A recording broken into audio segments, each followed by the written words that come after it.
Hello and welcome to Frontrunner Motorsport. And Motorsport really did kick off this weekend. There's been a few races in Abu Dhabi and the like over the last couple of weeks, and of course we had the Dakar Rally, which I didn't really talk about because I wasn't really that interested in it, to be honest. The most interesting thing about the Dakar Rally was that we saw the Audis win a few stages, but otherwise I wasn't super blown over. The interesting thing about that is it now forms part of a championship, a World Rally Raid Championship. We may take a look at that at some point, but Rally Raid is not really my thing. I did sort of keep an eye on the Dakar Rally, but only as a matter of interest. But it was this weekend we saw the start of Formula Regional Asian Championship and Formula 4 United Arab Emirates, which I talked about one of those on this channel before. We also had the start of the World Rally Championship, and I did also talk about that. If you haven't watched that video, go do that as well. It was nice seeing the new cars.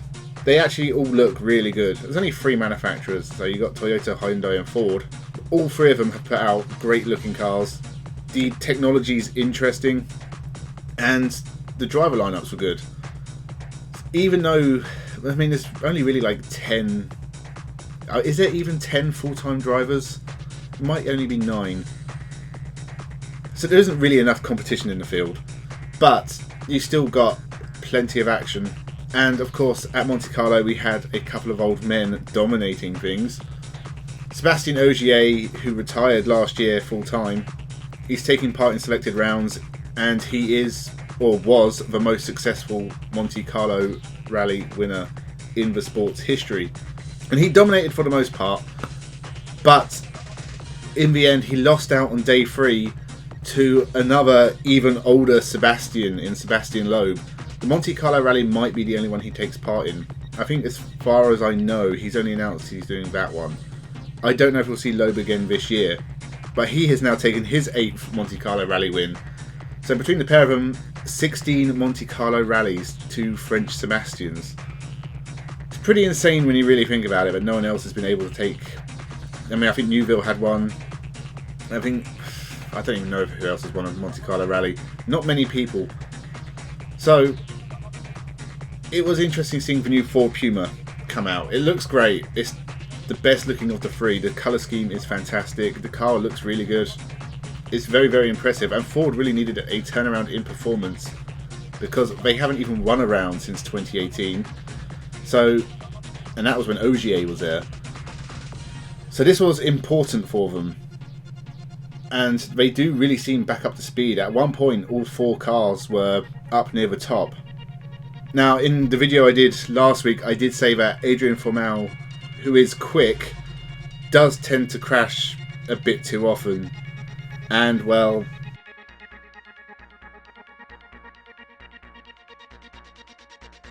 amazingly, at the time, he was actually keeping pace with Sebastien Loeb, so he definitely has the speed. He just crashes too much.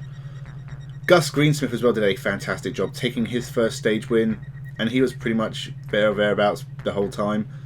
And Craig Breen on his return and his first ever full-time drive in the World Rally Championship got on the podium. And of the full-time drivers is currently leading the way. And of course Sebastien Loeb taking his win, his 80th WRC win. It's a pretty incredible number. Probably the greatest champion in motorsport history. I mean, 9 World Rally Championships, 80 wins in that category, where they don't tend to have as many rounds as other championships, and it tends to be very competitive. I mean, when you think back to like Loeb's first few championships, he had the likes of Petter Solberg and Marcus Gronholm. I think like when he first won it, I think wasn't Carlos Sainz still there as well, so maybe only part-time. Tommy Mäkinen might have only been part-time as well. It's a stacked field anyway. So him taking all those wins, it's amazing. It's just been an amazing career, and he's disappeared and done other things. He's won races in the World Touring Cars. He's won rounds of the World Rallycross Championship. He finally took a win in the Extreme E last year. Clearly a very capable driver. But for this season, it doesn't really say a lot about the next generation of rally drivers. That the first 2 in the standings leaving Monte Carlo are Sebastien Loeb and Sebastien Ogier, who have dominated the sport for the last 20 years and aren't even appearing full-time in the series in 2022. Now, I would say that they are both clearly Monte Carlo specialists. You don't just win 8 rounds of a championship and, you know, give anyone else a chance. They have dominated the Monte Carlo over the years, and it's still the case. I wouldn't be surprised if one of them reaches 10. I'd probably predict Ogier over Loeb, because I don't know how often Loeb's going to come back. He is getting older now. So we can write off the Monte Carlo Rally as they are the specialists. Hyundai looked like the team in bad shape. Neuville pulled it out in the end and he scored okay points, but they really seem off the pace. They've kind of switched places with Ford, and I think it's only Neuville and Tanak's talents that are going to drag them up. It might change on other surfaces. Maybe the cars just aren't suited to tarmac or ice and snow. There may have been things with tyre choices as well, which was important at this rally, because obviously you have a mixture of dry tarmac and ice, and also reliability issues as well, because Neuville ran into trouble at one point with his, I think it was his EV unit or something, so he didn't have the full hybrid power. So there's kinks to work out for Hyundai, and hopefully they can get on the pace so we can get a three-way fight for the title. If Ford can keep up the momentum and Craig Breen can keep scoring decent points, it's going to make it very, very interesting. As for everyone else, Tanak did not have a great rally. Evans didn't score any points and he had an accident. We saw quite a few drivers struggle, especially the mixed surfaces. Oliver Solberg had a crash as well. I think Katsuta had issues but did manage to crawl back up to 8th. So a lot of the big names, I mean, I called Mr. Evans Mr. Consistent in the video last week, and I can't remember what it was now. It's like he's only had like 2 rallies where he's finished outside the top 6 since he joined Toyota, and then instantly he spins out at Monte Carlo, or I think he had an issue. I think he spun out earlier. So it's left him already with a disadvantage in the championship. It's going to be an interesting year because it's hard to pick a single driver who's going to be on the pace all year. You look at this field and not one of them would you ever really consider to be world champion if Ogier was doing a full season. If Ogier was going to be at every round, I would say easily that Ogier would be champion. For everyone else, I mean, Neuville and Evans are very good at finishing second, so I wouldn't be surprised if someone like Calais Rovanpera took the championship. We'll have to wait and see till, I mean, I think it's like 14 rounds this year. I think one of them hasn't been announced yet, which is a bit of a worry. It's going to be an insane year for World Rally Championship. We're going to see something. There's going to be some serious issues, I think, for someone down the line. Because I think all drivers involved are going to have to really go for it, because I think it can be very much like one driver will win one rally and another driver will win another one and another driver will win another one. It's going to be a very mixed championship, and it's going to be very, very close at the end. So I think this could be a very serious championship, and definitely one to watch. Although I'm not paying £100 to watch it on WRC Plus. That is ridiculous money. If you pay that, you're an idiot. I mean, I sail the high seas to get a lot of this because I cannot afford to pay for that, and I'm not willing to.